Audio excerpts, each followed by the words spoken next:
बिस्मिल्लाहिर्रहमानिर्रहीम।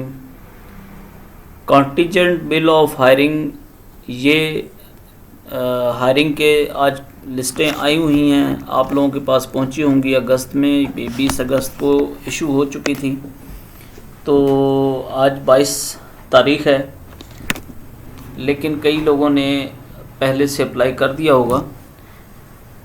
यहाँ पे मैंने एक छोटा सा एक एक्सेल फाइल में सॉफ्टवेयर बनाया है। अगर आपके किसी काम आ सकता है तो इसको ज़रूर इस्तेमाल करें। और इसका फ़ायदा क्या है? इसका फ़ायदा ये है कि आप किसी भी एम्प्लॉय का जो हायरिंग पर्सनस हैं उनका डाटा आप एक बार ऐड कर लें, तो नेक्स्ट टाइम उनका बार बार ऐड करने की ज़रूरत नहीं पड़ेगी। जस्ट आपने पीरियड ही चेंज करना होगा, बाकी आपका डाटा महफूज होगा। तो आज हम इसको इसको गाइड के तौर पे आप देखें। मैं इसको बता रहा हूँ कि कैसे इसको यूज़ करना है। पहला जो नंबर पे हमने रखी है शीट, इसको नंबर 1 शीट हमने लिखा है। इस शीट में सिर्फ़ और सिर्फ आपने स्कूल्स के नेम, उनके एड्रेसेस, उनकी डायरी नंबर, उनके प्रिंसिपल का नाम, इसके अलावा फ़ोन नंबर, ईमेल आईडीज़, ठीक है जी। ये कुछ भी आप रख सकते हैं। अब बहरहाल आपने अगर किसी इंस्टीट्यूशन का हायरिंग केस बनाना है, उसमें किसी एम्प्लॉय का डाटा लेना है, तो कैसे आप करेंगे? अगर तो बिलफर्ज आप कहते हैं कि नहीं मैंने अपने स्कूल का ही बनाना है, तो आप सिर्फ अपने स्कूल के लिखें, बाकी फिर इसको नंबर 1 शीट पे आपको बार बार आने की ज़रूरत नहीं है। नंबर 2 शीट है, वो इसलिए बनाई है कि एक एम्प्लॉय का डाटा हम कैसे जो है वो एंटर करेंगे, ताकि जो है ना वो कवरिंग लेटर भी तैयार हो जाए, हमारा कंटीजेंट बिल भी तैयार हो जाए, इसके अलावा नॉन पेमेंट सर्टिफिकेट भी तैयार हो जाए। सिर्फ वो तैयार ही ना हो, बल्कि वो टेक्स्ट की सूरत में आ जाए, फार्मूला हट जाए, टेक्स्ट की सूरत में आ जाए। और तीसरा ये है कि वो जो टेक्स्ट बोल्ड होना होता है, जैसे कि नाम होता है, अमाउंट है, उसको बोल्ड करना है, तो वो बोल्ड भी हो जाए। उसके लिए ये सॉफ्टवेयर बनाया हुआ है।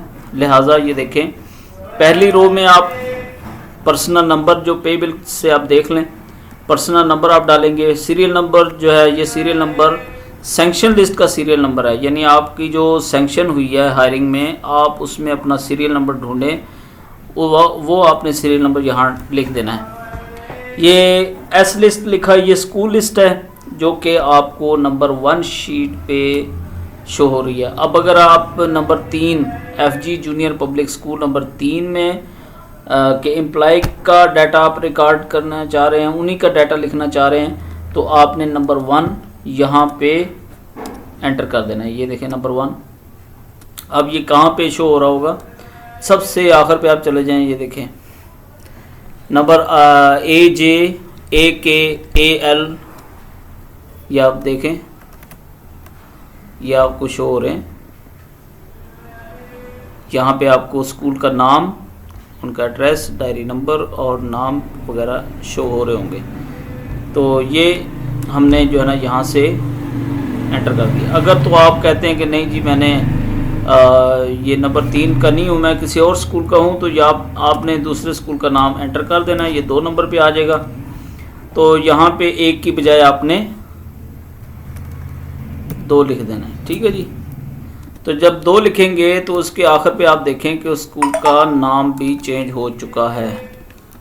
आप गौर करें इसमें, ये देखें।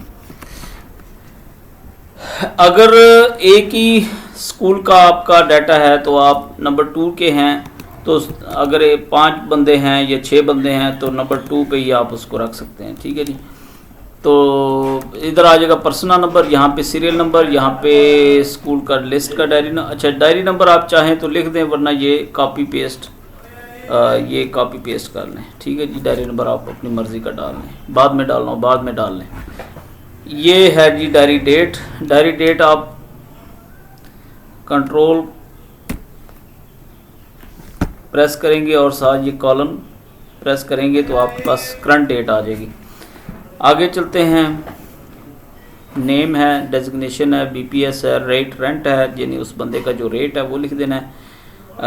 रेंट कब से है जी, मतलब ये जो हायरिंग है ये कब से है और कब तक है, तो ये 12 मंथ की ये कैलकुलेशन आ जाएगी। ये फार्मूला लगा हुआ है, इसको छेड़ने की ज़रूरत नहीं है, मगर इसको आप ना ही छेड़ें तो अच्छा है, क्योंकि ये आखिर तक मैंने कर दी है। ठीक है, जो फार्मूले वाली जगह हैं वो मैंने आखिर तक इसको क्या कहते हैं कि एंड तक मैंने इसको कर दिया है। आगे चलते हैं जी। एरियर्स, अगर एरियर्स आपके लिखे हुए हैं तो आप यहाँ पे मेंशन कर दें। अगर आपका टैक्स यहाँ से डिडक्ट हो रहा है, अब ये क्योंकि 5 लाख से ऊपर अमाउंट होगी तो इसका ये कुछ ना कुछ डिडक्ट होगा। ठीक है, यहाँ पे मैं मिसाल के तौर पर ये फ़र्ज़ी आपके सामने लिख रहा हूँ। आगे आपकी नेट अमाउंट आ जाती है, इसमें भी फार्मूला लगा हुआ है। सेंक्शन अमाउंट ये वो लिख देनी है जो आपकी सेंक्शन लिस्ट में आई है, ये हाथ से लिख देनी है। ठीक है, इसको आप फार्मूला ना भी लिखें। ये ऑटो रुपीज़ में आपको देगा, यानी अगर आपने अमाउंट यहाँ पे चेंज होती है तो आप देखें ज़रा कि ये जो इनवर्ड है, इनवर्डिंग जो आपके पास टेक्स्ट आ रहा है वो देखें किस तरह चेंज होता है। ये मिसाल के तौर पे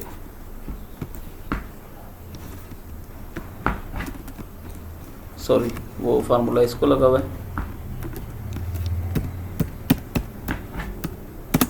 ये आप देखें 523,510 रुपीज़ ओनली।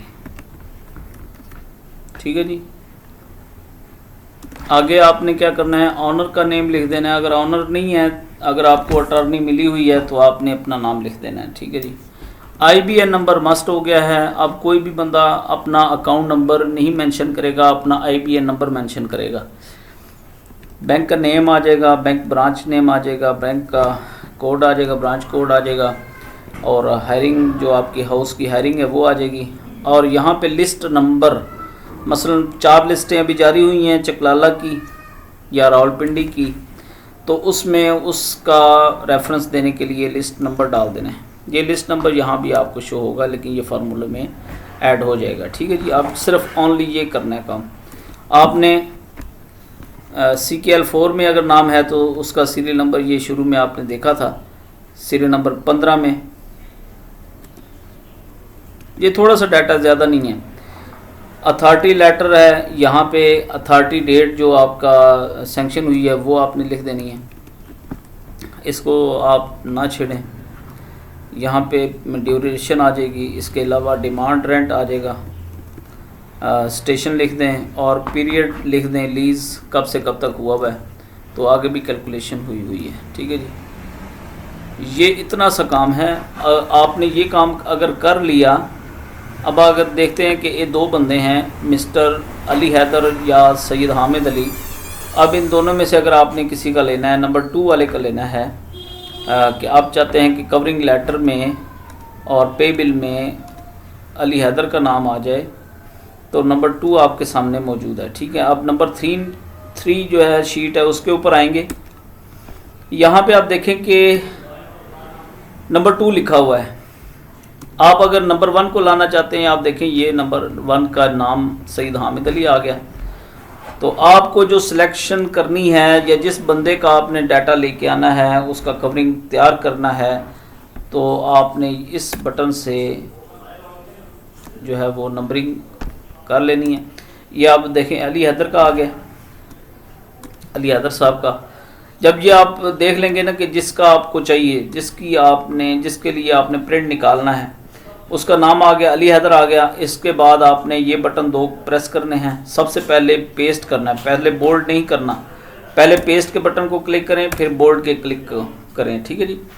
पेस्ट करने से ये होगा कि आपका जो फार्मूला है वो हट जाएगा और वो टेक्स्ट की सूरत में कन्वर्ट हो जाएगा, और बोल्ड करने से ये होगा कि वो टेक्स्ट बोल्ड हो जाएगा। अभी आप देख सकते हैं ये सामने आपके, ये आप ऊपर देखें कोई फार्मूला लगा हुआ नज़र आ रहा है, यहाँ कोई फार्मूला लगा नज़र नहीं आ रहा और टेक्स्ट भी बोल्ड हो गया है। अली हैदर का नाम आ चुका है।